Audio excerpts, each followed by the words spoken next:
This is Steve Ridgel. In my last video, we talked some about how to start repairing broken relationships. And thinking about Father's Day that's just passed and Mother's Day before that, seeing the parents that are estranged from their children, that have broken relationships with their kids.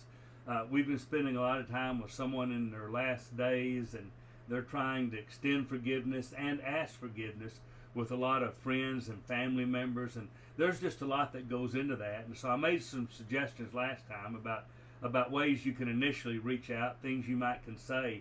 But I also want to tell you this: one of the ways to rebuild relationships is by your actions.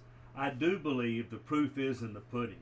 If you're going to say to someone, I just wanted you to know I'm not who I used to be. Okay, that's maybe not as good as a direct apology, but that's a good start. But they have to see that. They have to know that. That doesn't fix everything. So I'm going to tell you, if you're one of the ones that you know the broken relationship is a lot your fault and you want to restore it, first thing you need to do is repent and not just feel bad about it, but change your life. And so to say things like, I don't drink anymore, and then really don't be someone that drinks anymore. I've really worked on my temper, and to show that.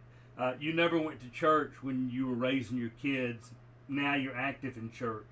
Those are the kind of things that show things that they can see I really have changed. Another action you can take is to do the things you did not do when the relationship was broken. If you were never present, it's okay to you don't have to hang out with the people you have hurt, or if you've been hurt, you don't have to hang out. But you can be in the same circles. You can go to a grandkids baseball game and be prepared if your child says, you never came to my games. I know, and I'm sorry, but I want to cheer them on. If they don't want you to sit, that's just be there.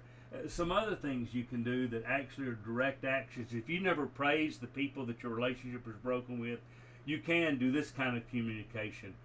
I just wanted you to know I really appreciate the kind of mom you were to our children. Or I want you to know I've seen how you turned out, and I wish I'd been a better mom or better dad, but I really am proud of who you are. Or if you've been the wounded one, even to reach out and say, I do have a lot of wounds and scars, but I see what you're doing now, and I'm glad for that. I don't know, those kind of little things, compliments and showing up and actually living as a changed person. Those kind of actions matter. Showing up when you didn't show up, showing up when people are hurting. There's just lots of things you can do, the little things that actually do show I am different and I want things to be different. Now, let's don't be naive here. When I talk about restoring relationships, some things are never going to be like they should be till we all get to heaven. Now, that includes all of us. All of us have got people we have hurt. Most of the time, it doesn't end up in a severed relationship, but sometimes it does. But you start, if you're the child that wants to restore a relationship with your parents, a note that says, hey, I wanted you to know I went to church last Sunday. Okay, if you really did, maybe that's the start in saying, I am a different child than the one you thought you knew. I don't know. I don't have all the answers. I'm not sure anybody does in a lot of ways.